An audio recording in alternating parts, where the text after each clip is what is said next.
एक बार फिर स्वागत है मेरे बच्चों आपका लक्ष्य यूपी बोर्ड 2024 और ये है डे 7।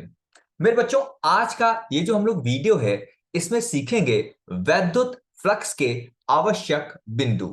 ये सारे वो बिंदु वो पॉइंट होंगे जिनको याद करके सीख लेने के बाद आप यूपी बोर्ड में जितने भी बोर्ड के क्वेश्चन आए हुए हैं उनको बहुत आसानी से आप समझ पाओगे, जिसको हम नेक्स्ट डे 8 में सीखेंगे। तो डे 8 यानी न्यूमेरिकल करने से पहले इस वीडियो में हम आज सीखेंगे सारे इंपॉर्टेंट फॉर्मूले, छोटे छोटे बेसिक कॉन्सेप्ट। तो बिना समय वेस्ट किए चलिए शुरू करते हैं। तो ये जो वीडियो में सबसे पहला पोर्शन अपने पास है ये है वैद्युत फ्लक्स। वैद्युत फ्लक्स। अब ये वैद्युत फ्लक्स बेचते में क्या होगा? वैसे अगर देखा जाए वैद्युत का शब्द का मतलब होता है कि आप वैद्युत क्षेत्र वैद्युत बल रेखाओं से है, और फ्लक्स का जो मतलब है मेरे बच्चों, फ्लक्स शब्द का मतलब होता है प्रवाह, फ्लो। इसका मतलब क्या होता है? प्रवाह होता है। तो इन शब्दों, अब यानी वैद्युत, इस पहले शब्द का मतलब किससे हो गया? इस पहले शब्द का मतलब तो हो गया वैद्युत बल रेखाओं से। इसका मतलब वैद्युत का मतलब वैद्युत बल रेखाओं से है, और फ्लक्स का मतलब हो गया प्रवाह। तो सबसे पहले कोई पूछे कि भाई वैद्युत फ्लक्स क्या होता है, तो आप कहोगे कि वैद्युत फ्लक्स वह भौतिक राशि है जो किसी दिए हुए क्षेत्रफल से गुजरने वाली वैद्युत बल रेखाओं की संख्या के बारे में बताती है। और ज्यादा बेहतर तरीके से आप इसको ऐसे भी लिख सकते हो, वैद्युत फ्लक्स वह भौतिक राशि है जो किसी दिए हुए क्षेत्रफल से गुजरने वाली वैद्युत बल रेखाओं की संख्या के अनुक्रमानुपाती होती है। याद रखिए क्या बोला मैंने? अनुक्रमानुपाती होती है। इसको नोट भी करते जाइएगा। अब फिर आएगा कि भाई वैद्युत फ्लक्स को हम कैसे निरूपित करते हैं और कैसे निकालते हैं। तो वैद्युत फ्लक्स को निकालने का तरीका क्या होता है मेरे बच्चों, कि अगर मैं मान लूं कि मेरे पास क्या है, मेरे पास कोई भी एक, वो मान लेते हैं, क्षेत्रफल मान लेते हैं, ठीक है। तो जैसे मान लेते हैं ये मेरे पास एक क्षेत्रफल है, ये क्षेत्रफल मान लेते हैं, इस तरह से मान लेते हैं, ठीक है। थोड़ा घुमा देते हैं इसको, ये क्षेत्रफल है, ठीक है। और इसमें से वैद्युत बल रेखाएं गुजर रही हैं। वैद्युत बल रेखाएं कितनी गुजर रही थी? मान लेते हैं ये इसके अंदर से क्या गुजर के आ रही है? एक वैद्युत बल रेखा गुजर रही है इस तरह से। या अच्छा, एक बात और बहुत इंपॉर्टेंट छूटा जा रहा है। वैद्युत फ्लक्स हम जब भी पढ़ेंगे मेरे बच्चों, तो वैद्युत फ्लक्स पढ़ने से पहले आपको सीखना पड़ेगा क्षेत्रफल सदिश, फिर ये बात आगे बढ़ेगी। तो क्यों ना सबसे पहले क्षेत्रफल सदिश सीख लेते हैं। देखो यहां पर ऐसा मान लीजिए, अगर ये मेरे पास एक क्षेत्रफल है, या एक क्षेत्रफल ये है, ठीक है, या एक क्षेत्रफल ये है, तो वास्तव में देखो क्षेत्रफल सदिश क्या होता है? वैसे तो क्षेत्रफल कैसा होता है? वैसे तो क्षेत्रफल जो अपने पास है वो कैसा होगा? अदिश राशि है।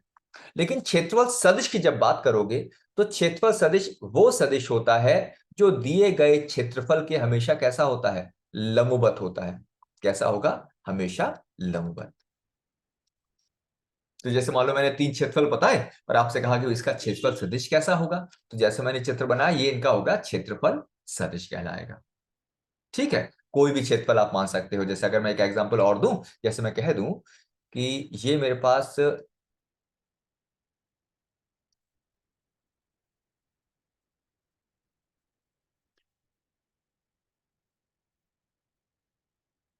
इस तरह से बना देते हैं, ठीक है।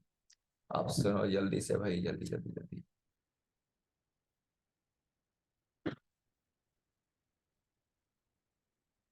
अब ये मान लो ये मेरे पास एक क्यूब हो गया। अब मैं कहूं जरा इसके अलग अलग पृष्ठ के क्षेत्रफल बताओ। तो यहां पर आप समझ सकते हो क्षेत्रफल सदिश कोई पूछे कि जो ऊपर की सतह है इसका क्षेत्रफल सदिश कहां होगा, तो मेरे बच्चों इसका क्षेत्रफल सदिश ये आ जाएगा। कोई पूछे अच्छा जिस साइड में जो दीवार है ना, इसका क्षेत्रफल सदिश क्या होगा, तो इसका क्षेत्रफल सदिश कैसा होगा? इसका क्षेत्रफल सदिश ये बाहर की तरफ आ जाएगा, इस तरह से, इस तरह से आ जाएगा। कोई कहे नहीं अच्छा इसका जो लेफ्ट में इसका क्षेत्रफल सदिश क्या होगा, तो इसका क्षेत्रफल सदिश ये आ जाएगा। क्षेत्रफल सदिश कहलाते हैं, ठीक है। अच्छा कोई कहे पीछे की तरफ है, तो ये बिल्कुल बाहर की तरफ निकल आएगा, इस तरह से आ जाएगा। यहां से जो बिल्कुल सामने की तरफ है, इसका क्षेत्रफल सदिश कैसा होगा? इस तरह से। ठीक है, जो सतह नीचे की तरफ बनी है, बॉटम है ना ये वाला जो सतह देख रहे हो, इसका क्षेत्रफल सदिश कैसा होगा? इसका क्षेत्रफल नीचे की तरफ आ जाएगा। यानी जो क्षेत्रफल सदिश होता है वो हमेशा दिए गए क्षेत्रफल के कैसा मानते हैं? लंबवत मानते हैं। ठीक है, फिर आगे बढ़ते हैं। अब आते हैं वैद्युत फ्लक्स को कैसे निकाला जाता है। अगर मैं कह दूं कि ये मेरे पास क्या है, ये मेरे पास एक क्षेत्रफल मान लेते हैं। ठीक है, ये मान लेते हैं ये मेरे पास एक क्षेत्रफल होगा इस तरह से।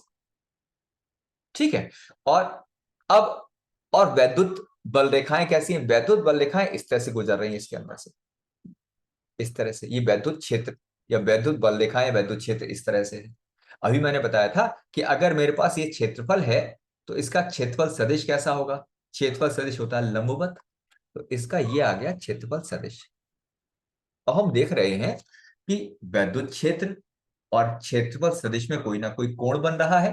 तो ये कोण अगर मैं कह दूं थीटा, तो सबसे पहली बात कि कहीं अगर आपसे पूछा जाए कि एक क्षेत्रफल है और इस क्षेत्रफल से इस क्षेत्रफल को हमने वैद्युत क्षेत्र में रखा है, तो इससे गुजरने वाला वैद्युत फ्लक्स कितना होगा? क्या पूछा गया? वैद्युत फ्लक्स कितना होगा?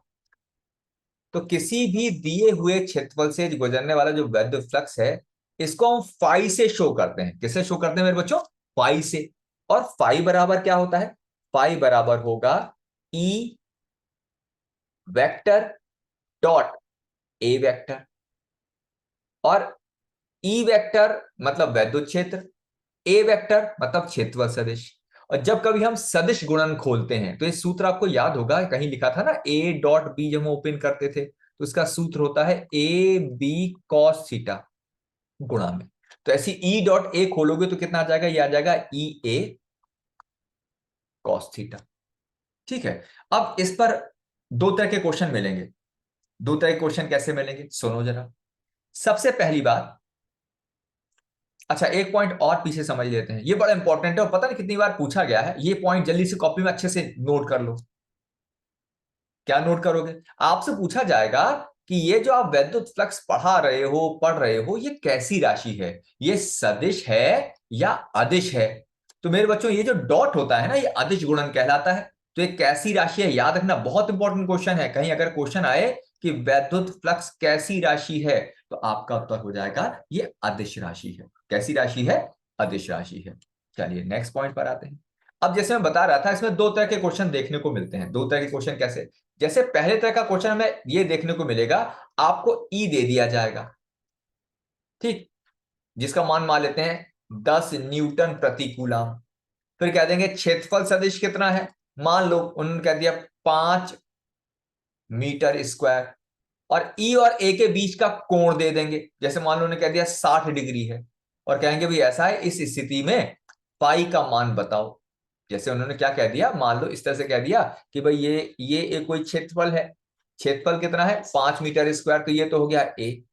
फिर बोले वैद्युत क्षेत्र कहां पर है? वैद्युत क्षेत्र कितना कोण बना रहा है? वैद्युत क्षेत्र ई है 10 न्यूटन प्रति कूलम और इसके बीच का कोण कितना है? थीटा, जो कि 60। बोले इसका वैद्युत फ्लक्स बताओ। तो ऐसे क्वेश्चन को सॉल्व करने के लिए आप सूत्र लगा देना ई ए कॉस थीटा। ई ए कॉस थीटा। अब ई का मान क्या लगा देना? 10 लगा देना। ए का मान कितना लगा देना? 5 लगा देना। और लगा देना कॉस 60। ठीक है, तो कितना आ जाएगा? 10, 5 और कॉस 60 का मान होता है 1/2। तो 1/2 से 10 कट जाएगा। ये एग्जाम्पल जैसे है केवल। तो आ जाएगा 25।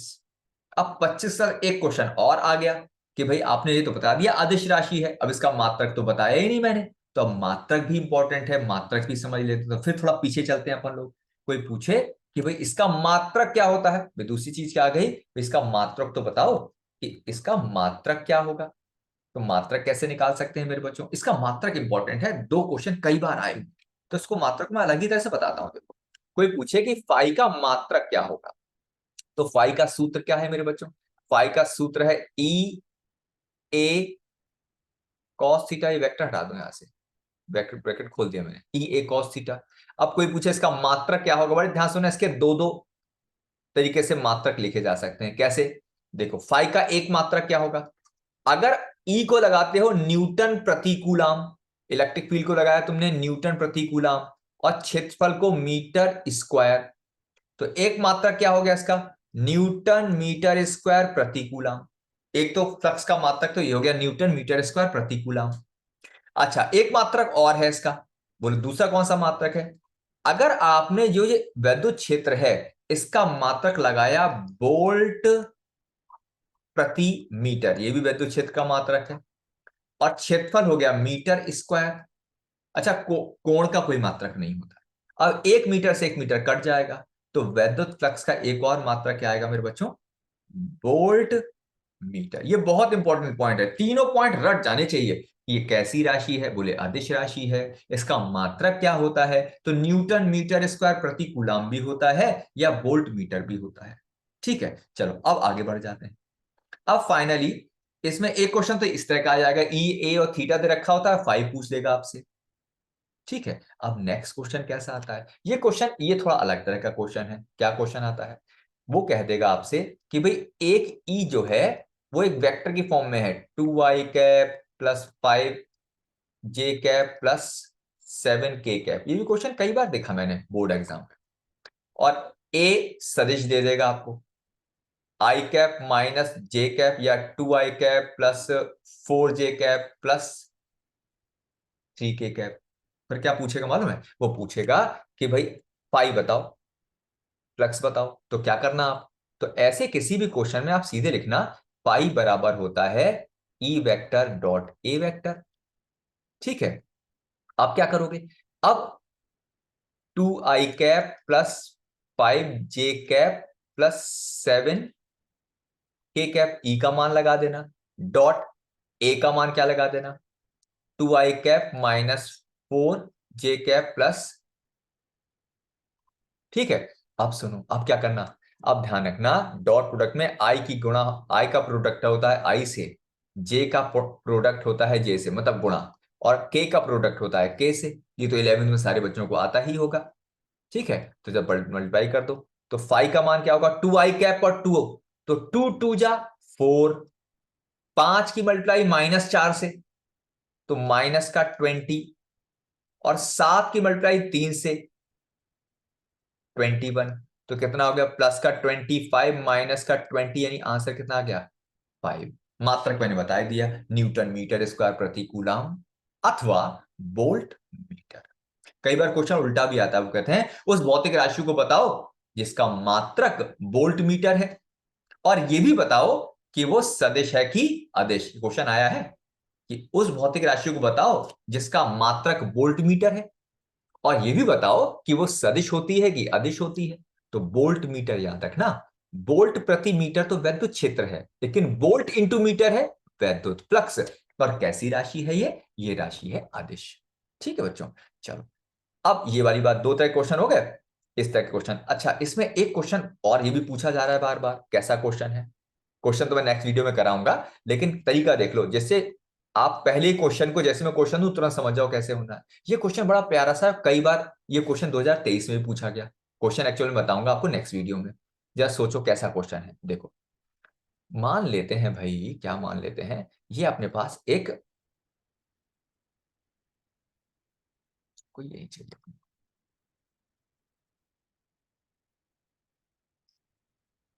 सुनना देखो,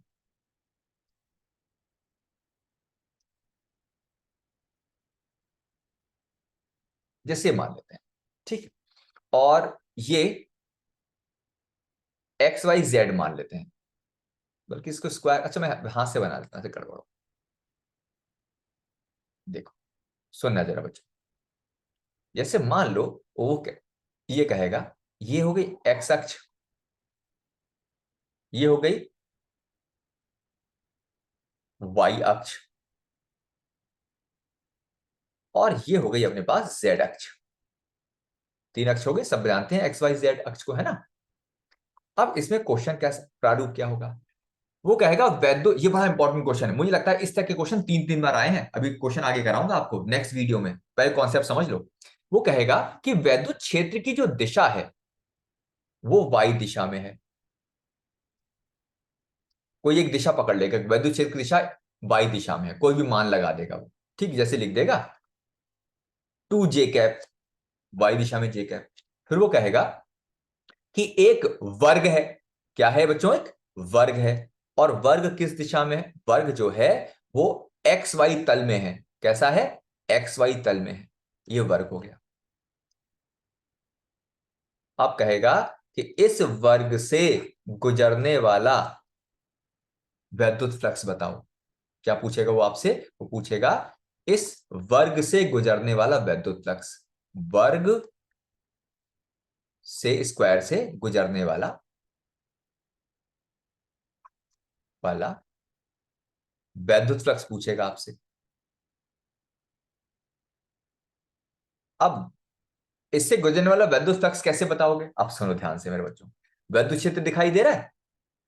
अब जो आपने वर्ग बनाया है, आप क्या करो, उसका क्षेत्रफल सदिश सोचो। सोचो, अच्छा देखें कौन सही सोच पाता है। हालांकि तुम बता तो नहीं पाओगे इसको, लेकिन देखें।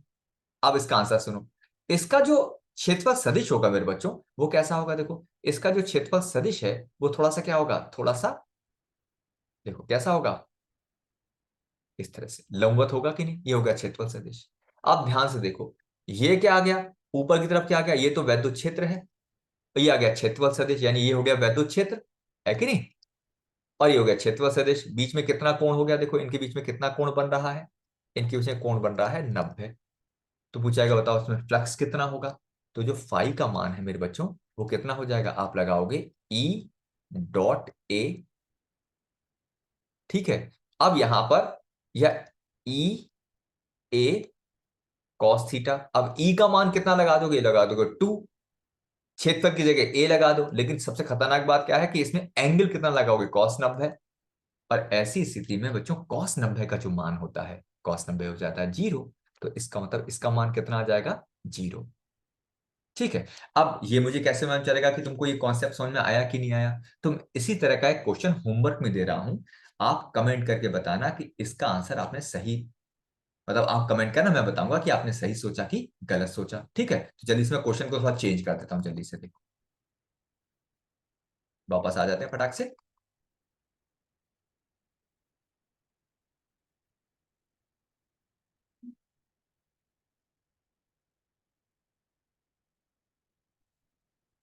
जल्दी से वापस आते हैं फटाफट।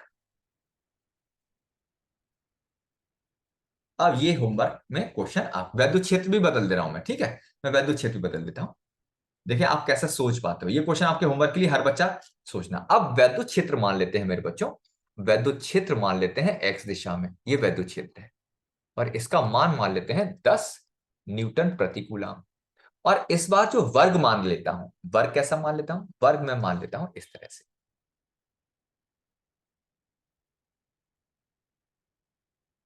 ये वर्ग हो गया। ठीक है बच्चों। अब मैं देखिए मेरे बच्चे क्या कमेंट करके मुझे बताएंगे। आप इसको बताना कि इस अवस्था में, और इसका एक काम करते हैं, इसकी साइड भी मान लेता हूं, इसकी साइड एल मान लेते हैं, जिससे इसका क्षेत्रफल निकालना आसान हो जाएगा। क्षेत्रफल एल स्क्वायर हो जाएगा, भुजा का वर्ग हो जाएगा एल। तो आप मुझे बताना इस अवस्था में वैद्युत फ्लक्स का मान क्या होगा? वैद्युत फ्लक्स। ठीक है, कमेंट करके जरूर बताना। और थोड़ा अच्छा वीडियो को लाइक जरूर कर दिया करो। नहीं, अगर अच्छा लगे तो जरूर सी नहीं करना। ठीक है। अच्छा, अब आ जाए नेक्स्ट। ये तो वैद्युत फ्लक्स की बातें हो गई। अब चलो आगे आते हैं। अब वैद्युत फ्लक्स में जो क्वेश्चन आएंगे उसमें सबसे इंपॉर्टेंट जो चीज है वो क्या है? वो है गॉस की प्रमेय। क्या है? गॉस की प्रमेय। अब यहां पर मैं प्रमेय क्या है उसको शॉर्ट में बताता हूं। गॉस की प्रमेय कहती है कि अगर आपके पास क्या है, अगर आपके पास कोई बंद सतह है। कैसी सतह है मेरे बच्चों? बंद सतह। मान लो ये हो गई बंद सतह है। आपके पास कोई एक बंद सतह है। ठीक है। और उस बंद सतह के अंदर, उस बंद सतह के अंदर Q1 आवेश है, Q2 आवेश है, Q3 आवेश है, ऐसे Qn आवेश है, बहुत सारे आवेश हैं। तो गॉस की प्रमेय कहती है कि किसी भी बंद सतह, कैसी सतह है ये? बंद सतह। तो किसी भी बंद सतह से जो कुल वैद्युत फ्लक्स निकलता है वो बराबर होता है कुल आवेश और बटे एप्सिलॉन नॉट के। किसके बराबर होता है? कुल आवेश बटे एप्सिलॉन नॉट। ठीक, बोले इसका मतलब समझ में नहीं आया तो भाई मतलब भी समझाएंगे, भी मतलब समझाना ही पड़ेगा बच्चों को अपने। जैसे मैं कह दूं ये कोई भी एक टेढ़ी मेढ़ी सी बंद सतह हो गई, ठीक है, और इसके अंदर +2 माइक्रोकूलम आवेश है। तो बोले अच्छा भी अब बताओ अगर ये स्थिति है तो वैद्युत फ्लक्स क्या होगा, वैद्युत फ्लक्स क्या होगा। तो आपको याद रखना है वैद्युत फ्लक्स मतलब कुल आवेश देख लो उसके अंदर कितना है, तो आवेश मतलब Q बटे एप्सिलॉन नॉट। अब Q कितना हो जाएगा, तो Q लगा देना 2 माइक्रोकूलम और बटे एप्सिलॉन नॉट, ये उत्तर हो गया। बोले ये वैद्युत फ्लक्स है। और समझाएं, अच्छा फिर समझो, अगर मैं कह दूं ये जो वस्तु रखी है गोल, मैंने बंद सतह बनाई, इसके अंदर एक आवेश और रख दो, ठीक है। अब मैं पूछूं बताओ अब वैद्युत फ्लक्स कितना होगा, बिल्कुल बता सकते हैं। वैद्युत फ्लक्स गॉस की प्रमेय से कितना होगा, वैद्युत फ्लक्स गॉस की प्रमेय से होगा कुल आवेश बटे एप्सिलॉन नॉट। लेकिन यहां बेटा कुल जो आवेश है उसमें 2 और -3 को जोड़ोगे तो आएगा -1 माइक्रोकूलम बटे एप्सिलॉन नॉट। यहाँ एक बेहतरीन सा क्वेश्चन आ जाता है जो बोर्ड में आया है कि वैद्युत फ्लक्स क्या ऋणात्मक हो सकता है, नोट कर लेना इसको। क्वेश्चन आए कि क्या वैद्युत फ्लक्स ऋणात्मक हो सकता है, तो आपका उत्तर होगा हाँ।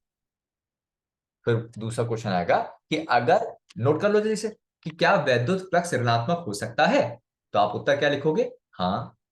फिर दूसरा कि वैद्युत फ्लक्स अगर ऋणात्मक है तो इसका क्या अर्थ है।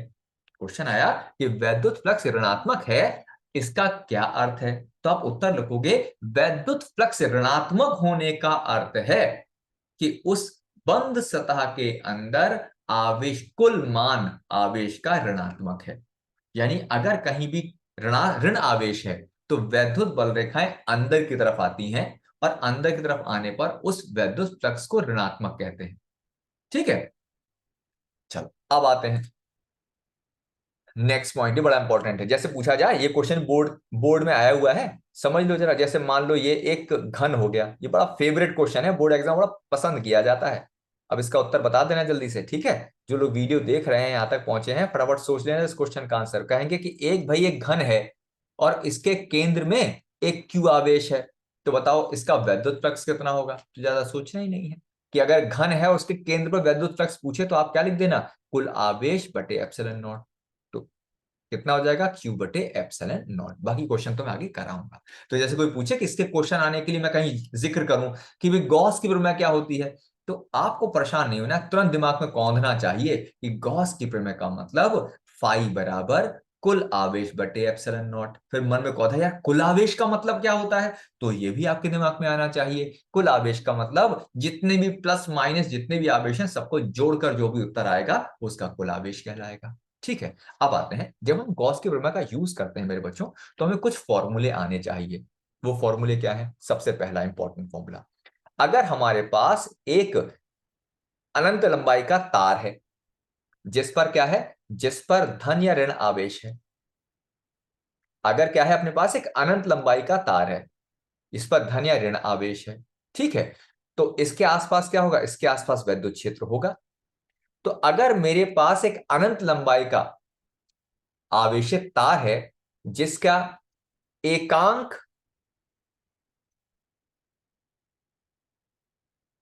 एकांक लंबाई पर आवेश लैम्डा है, अथवा इसको ऐसा भी कह सकते हैं, अथवा रेखीय आवेश घनत्व, शब्दों को याद रखिएगा, आवेश घनत्व लैम्डा है। तो इससे आर दूरी पर, इस तार से आर दूरी पर वैद्युत क्षेत्र का मान क्या होगा। तो आपको मान याद रखना, नोट कर लेना, किसी भी अनंत लंबाई के रेखीय के धारावाही, सॉरी रेखीय आवेशित तार के समीप वैद्युत क्षेत्र का मान तो ये होता है बेटा लैम्डा बटे 2 पाई एप्सिलॉन नॉट आर। ये आपको सूत्र याद होना चाहिए। मैं पूछूंगा कि भाई तार के पास वैद्युत क्षेत्र, तो तुरंत समझ में आना चाहिए कि किसी आवेशित तार के पास वैद्युत क्षेत्र होता है लैम्डा बटे 2 पाई एप्सिलॉन नॉट आर। कोई पूछे लैम्डा क्या होता है मेरे बच्चों, तो होता है आवेश बटे लंबाई, इसको याद रखना है, ठीक है, लैम्डा बटे। अच्छा यहां से ये भी क्लियर हो गया कि जो वैद्युत क्षेत्र है वो दूरी पर कैसे निर्भर करेगा, तो आप देख सकते हो कि दूरी पर कैसे निर्भर करेगा, ये वैद्युत क्षेत्र हो गया, ये दूरी हो गई, तो ई अनुपाती 1/r। ये सूत्र इंपॉर्टेंट है। अब आते हैं नेक्स्ट सूत्र पर। अगर कोई भी क्या है, अगर अपने पास कोई भी एक धारावाही, बल्कि धारावाही शब्द निकल जा रहा है मुझसे, आवेशित, अपने पास एक चादर है, अनंत विस्तार की एक आवेशित चादर, अनंत विस्तार की एक आवेशित चादर है। तो अगर मेरे पास एक अनंत विस्तार की आवेशित चादर है और इस पर धनावेश है, तो इसके समीप वैद्युत क्षेत्र कितना होगा दोनों तरफ। जैसे मान लो ये चादर हो गई, आवेशित चादर, अनंत विस्तार की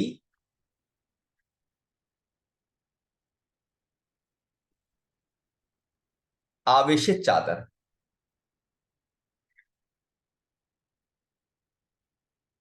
ठीक है।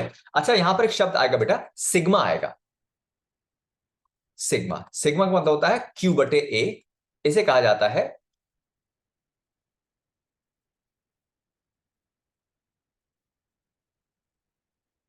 सरफेस चार्ज डेंसिटी, यानी क्षेत्रफल आवेश घनत्व या क्षेत्रीय आवेश घनत्व, क्या बोलते हैं इसे, क्षेत्रीय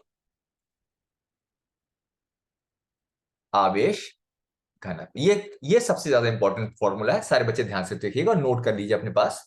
अगर अपने पास अनंत विस्तार की एक आवेशित चादर है जिस पर क्षेत्रीय आवेश घनत्व का मान सिग्मा है, सिग्मा का मात्रक भी याद रखिएगा मेरे बच्चे, सिग्मा का कई बार मात्रक पूछ लिया जाता है, तो सिग्मा का जो मात्रक है वो है कूलाम प्रति मीटर स्क्वायर। मात्रक क्या होगा बेटा, कूलाम, आवेश का कूलाम हो गया, और क्षेत्रफल का मीटर स्क्वायर।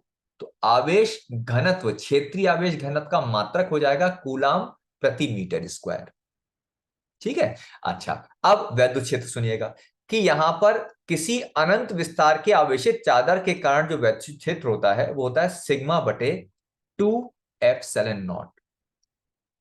दोनों तरफ यही होगा, दोनों तरफ जाओगे दोनों तरफ यही मान आएगा, इसमें भी इस तरफ भी देखोगे तो भी ये भी σ/2 ε0, और यहां पर भी कितना हो जाएगा, σ/2 ε0, ठीक है। इसको एक चित्र से और मैं समझा देता हूं। जैसे मान लीजिए ये मेरे पास क्या है, यहां पर एक चादर ये हो गई, चादर को मैं थोड़ा सा ऐसे बना देता हूं, लाइन जैसा, इस एक अनंत विस्तार की चादर ये हो गई अपने पास, ठीक है बच्चों। और एक अनंत विस्तार की चादर ये मान लेते हैं, इस तरह से मान लीजिए। ड्राइंग गड़बड़ा रही है भैया आज, देखिएगा मेरे बच्चों, अनंत विस्तार की एक चादर ये मान लेते हैं। अब ध्यान से समझने की कोशिश कीजिएगा। अगर आप इसके बिल्कुल बीच में खड़े हो गए, जाकर कहां खड़े हो गए आप, बीच में खड़े हो गए, इस पर भी धनावेश मान लो, इस पर धनावेश मान लो, और इस पर मान लो ऋणावेश। ये बड़े इंपॉर्टेंट कॉन्सेप्ट है, तो मैं सोच रहा हूं इसी में समझा दूं मेरे बच्चों को। अब यहां बीच में खड़े हो आप, यहां पर बिल्कुल बीचों बीच, तो अब वैद्युत क्षेत्र, इसी को अच्छा ऐसा ही बना सकते हैं, थोड़ा आसान बना दो, समझने में आसान, इसको हम ऐसा बना लेते हैं। जैसे ये तो हो गई प्लस वाला, ठीक है, ये तो प्लस वाली चादर हो गई, और ये वाली चादर कौन सी हो गई, ये हो गई माइनस वाली चादर। अब जरा इसको समझिएगा मेरे बच्चों, आपसे कहा जाएगा कि बिल्कुल बीचों बीच पे यहां पर कितने वैद्युत क्षेत्र होंगे, तो देखो एक वैद्युत क्षेत्र तो यहां से चला, कलर भी इसका वही वाला करता हूं, ब्लैक है तो ब्लैक बना देता हूं, एक वैद्युत क्षेत्र ये चला, और दूसरी प्लेट का वैद्युत क्षेत्र।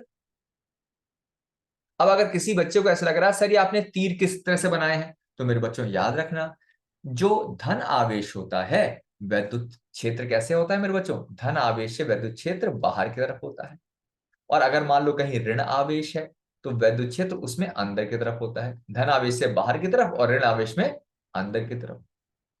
आप कोई पूछे कि भाई ये जो बीच में बिंदु है, ये वाला बिंदु है, इस पर कुल वैद्युत क्षेत्र कितना आएगा, तो उसको याद रखना है दोनों तीर एक ही दिशा में है, क्योंकि दोनों बेटा एक ही दिशा में है तो ये दोनों जुड़ जाएंगे, और जब दोनों जुड़ जाएंगे तो यहाँ ई का जो कुल मान है वो क्या होगा बेटा, दोनों वैद्युत क्षेत्र जोड़ दो, प्लस वाला भी और माइनस वाला भी, यानी कितना जुड़कर कितना होगा, σ/2 ε0 और प्लस σ/2 ε0। जुड़कर कितने हो जाएंगे, सिग्मा बटे एप्सिलॉन नॉट। ये पता है कहां काम आएगा, क्योंकि हम रिवीजन कर रहे हैं तो शायद हो सकता है कुछ बच्चों ने पढ़ भी लिया हो। ये संधारित्र बन जाएगा, और वहां पर एक आएगा कि संधारित्र की दो प्लेटों के बीच में कितना वैद्युत क्षेत्र होगा, तो हम डायरेक्ट लगाएंगे वहां पर सिग्मा बटे एप्सिलॉन नॉट। कितना लगाएंगे बेटा, सिग्मा बटे एप्सिलॉन नॉट। और भूलना नहीं, सिग्मा का मतलब होता है आवेश बटे क्षेत्रफल, आवेश बटे क्षेत्रफल। ठीक है, तो ये चीज याद रखनी है अपने को। चलो नेक्स्ट, अब दो चीज हो गई। अब सबसे लास्ट पोर्शन पे आ जाते हैं। ये सूत्र सबको याद रखना है, ठीक है, कि अगर अपने पास क्या है, अपने पास एक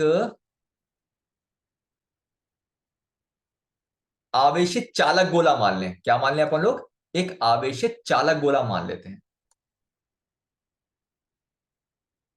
ये मान लेते हैं अपने पास क्या है, एक आवेशित चालक गोला। आवेशित चालक गोला कहा, ठीक है। अब देखो कौन कौन से, और इस पर पूरे पर क्या है, आवेश है। अब ध्यान रखना मेरे बच्चों, अगर मैंने कहा आवेशित चालक गोला, चालक गोला कहा है मैंने, तो और इस पर आवेश कितना मान लेते हैं, इस पर क्यू आवेश है। कितना आवेश है मेरे बच्चों, क्यू आवेश है।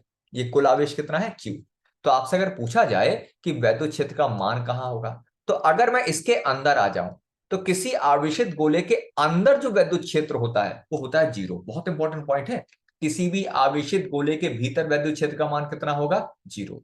बोले ठीक है। बोले अच्छा, इसकी सतह पर कितना होगा, इस जगह पर वैद्युत क्षेत्र का मान कितना होगा। तो किसी भी आवेशित गोले की सतह पर अगर कोई पूछे वैद्युत क्षेत्र, तो वैद्युत क्षेत्र इस तरह से बाहर की तरफ होता है, और वैद्युत क्षेत्र का मान कितना होता है, ये होता है 1/4 पाई एप्सिलॉन नॉट क्यू बटे आर स्क्वायर। यहाँ आर बेटा इसकी त्रिज्या है, आर क्या है, त्रिज्या। अब तीसरी बात पर आ जाते हैं। भाई कोई पूछे कि ये जो गोला आपने बनाया है, इससे बाहर आर दूरी पर वैद्युत क्षेत्र का मान कितना होगा, कितनी दूरी पर, आर, यानी यहां से बाहर चले गए, इस जगह पर आ गए। बोले इस जगह पर, यानी जहां दूरी आर है, जो कि कैपिटल आर से बड़ी है, बोले यहां पर वैद्युत क्षेत्र का मान कितना होगा। तो ये वैद्युत क्षेत्र का मान होगा 1/4 पाई एप्सिलॉन नॉट क्यू बटे स्मॉल आर स्क्वायर। अब ये तीनों सूत्र याद रखने हैं आपको, ये तीनों सूत्र याद रखने हैं। यही सूत्र जो आवेशित चालक गोले के लिए होते हैं, यही गोलीय कोश के लिए भी होंगे। गोलीय कोश का मतलब फिर समझ लो। गोलीय कोश का मतलब क्या होगा मेरे बच्चों, जैसे मान लो ये मेरे पास एक गोलीय कोश है। गोलीय कोश मतलब खोखला गोला। गोलीय कोश मतलब क्या होगा, खोखला। और इस पर क्या है, इस पर आवेश दे रखा है। देखो भैया, इसके बाद ना जो कल मैं वीडियो या नेक्स्ट वीडियो डालूंगा, उस वीडियो को तभी आप समझ पाओगे जब इसके सारे सूत्रों, सारे पॉइंट याद कर लेना है, धीरे धीरे याद करते चलना है आपको, ठीक है बच्चों। अब पूछा कि भाई अंदर वैद्युत क्षेत्र कितना होगा, तो कहना जीरो होगा। बोले अच्छा, इसकी सतह पर वैद्युत क्षेत्र कितना होगा, यहां पर वैद्युत क्षेत्र कितना होगा, तो सतह पर वैद्युत क्षेत्र होगा 1/4 पाई एप्सिलॉन नॉट क्यू बटे आर स्क्वायर। यहाँ आर मतलब क्या है बेटा, इसकी त्रिज्या है।